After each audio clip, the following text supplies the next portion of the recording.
Just to the client, here's the bottom line.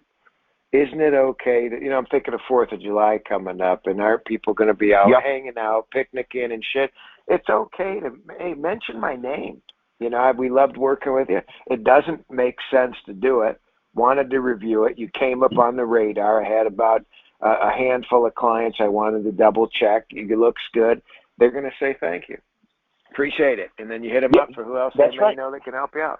And, hey, you remind me of what realtor you all used if you guys don't have that note down.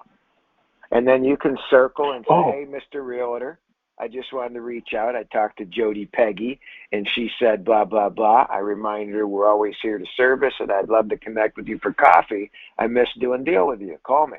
And maybe it's a current realtor, and you say, hey, I just wanted to check in and let you know I checked in with Boo Boo from closing.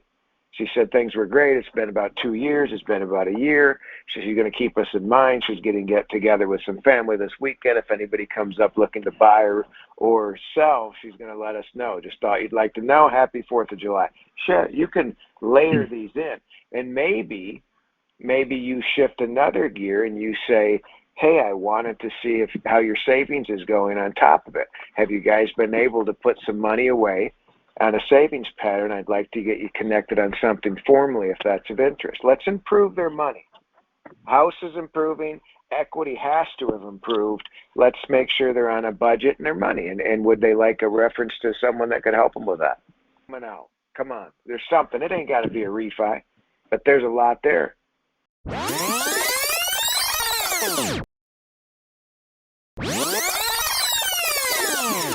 But here's where reality has been in my career, and I think for a lot of big loan officers, is that the relationship with that banking outlet that doesn't provide long-term mortgages or a credit union or both are, I think, a very, very healthy piece to a loan rep's business if you can become the main guy.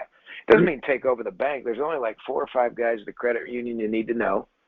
And there's only a few at the bank, especially if they're usually a smaller bank. So if you're providing rolled out red carpet service, wasn't that what they want? And we don't offer checking and savings. So we're not competing with you. I'd like you to look at doing HELOCs. I'd like to take your first mortgage. I have a wonderful bank here that does construction to perm and HELOCs. And I send them they don't do perm, I'm sorry. They do the construction, but they'll keep it on a 5-year note, like a 5-year arm, and I take them out. They do no long-term money. Everybody wants that. It's just a really good one. Now, there's 2 of these banks that I know about 45 minutes away, and I'm one of their main guys. Now, here's what's funny. I send them business, but I can promise you I'm not the only loan officer in this area that's sending them construction loans like that. They do a great job. I'm not the only one sending them HELOCs, right? So there's other loan officers doing it. Well, then why did that lady refer me who does that business? Why she was referring me? The lady who offers the construction, she gave me a loan that wasn't mine. She gave it to me. Why? Well, because I'm building that relationship. So is that stronger in the long run? Yeah. And I'm supporting her. She's supporting me. She kicks them back. So those are some easy phone calls that maybe should take place throughout the week of finding some banking relationships like that. I'm sure you can find small banks that don't do mortgages or temporary. Yeah. Give them a rate sheet on bank statement program. Get them some products. They can say, yeah, I got an outlet for you. The guy's really nice. You're not even hitting them with what you can do that they can't as a benefit to their borrowers. Here's the worst thing that could happen. You're actually, thank goodness you did, because it's protection for the credit union or small community bank. Why? Because if they go to Wells, man, I'm moving checking, savings, everything else to do that. They don't want them to move. So it's protection. You're already encouraging bank deposits and HELOCs through them, and you love working with them. I'd love to tighten up a little bit and tell you more about our programs and just show you what we have. If it comes up, send them our way.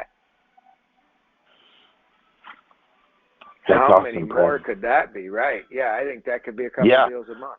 Now, so the credit union, I'm from Michigan originally. The credit union next door to me, I did tons and tons and tons of business with. Tons. I sent them 10. I would get guys lines of credit for $100,000 who want to go invest. I sent them good people. I focused on deposit accounts because they know when somebody swings in there with a good deposit, I think. It's in their numbers. They're reviewing that. And I'm in there. I was in there all the time. Hey, did you meet so-and-so?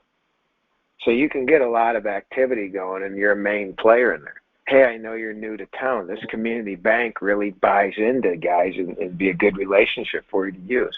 Let me make you an introduction for your checking and saving.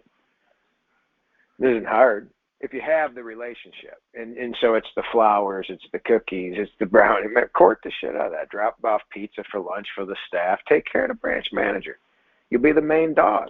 Hey, no. Can you tell me who your competition is, please? Tell me that.